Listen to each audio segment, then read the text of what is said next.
So my mom and dad lived in northern Rhodesia, and I was born in Ketwe, and my sister was born in VANLFE. Then they moved to Luanshya. My mom had taught herself how to make cakes and wedding cakes, and she used to ask them all. She used to give lessons to people. She used to do pewter work. And I was about 5, and I used to sit and watch her doing all these special things like this wedding cake, and teaching people the basket cakes, making us doll cakes for our birthdays and icing them all. So we had a great time. My mom was so creative, and I think that's where I got a lot of my inspiration from. She never actually taught me anything, but it was just in my being to be creative. So as I got older, that's my mom.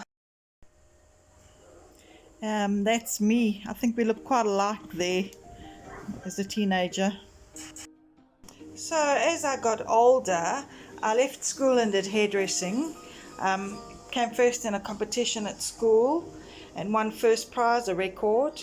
At 53, I just had this urge to start drawing again. Well, start drawing. I hadn't done it and didn't even know I was an artist.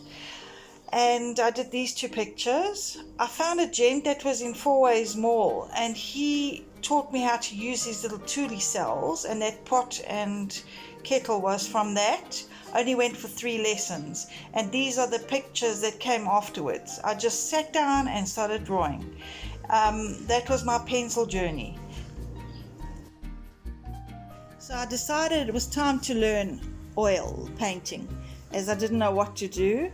I went to Rolene Hurst in Randburg, around there, and I started doing palette knife painting. But as you can see, the sheep, the spider web, and the spider, this little girl's picture, that was the whole picture with the spider, the flowers in the drawing, the little dress, the hair. I used little plastic bags with funnels for icing. I had this idea in my head. It just popped in. Must have been from watching my mother in her icing days, and I decided to go home. No one knew about it. I just put this oil icing into piping bags, plastic bags, and I started piping the sheep, and I started piping the spider web. It took on a 3D dimension. It was quite cute, quite amazing. I was so excited doing this. Look at the head. I piped it and I made it all curly and curly and sweet. I had so much fun. The flowers I did with the piping as well. Here's hair closer. I really had a lot of fun with this. I used to take my art out and display it to sell at different venues, and I had a lady once pulling on the little sheep and picking the sheep little what's her names, and she said to me, "Is this made from noodles?" And I wouldn't tell anyone. I just kept quiet about it until later. So last year, lockdown time, me being all creative again, thought of a new idea. I'd found out how to do pouring, and I was doing it on pieces of cardboard, and I decided I wanted to do a patchwork art piece of Marilyn Monroe.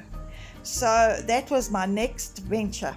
And actually Graham helped me because we were both not working at that time. We were just sitting at home. So we put together Marilyn, and we sat with pieces, putting her face together. It was great fun. And I did most of the work. Graham helped a lot with the mouth, but he enjoyed it as well. And as it grew and grew and grew, it was beautiful. Then in the end, we actually resined the whole piece, and it's sitting under my table. I have to keep it flat because it tends to want to bend. I have to frame it still.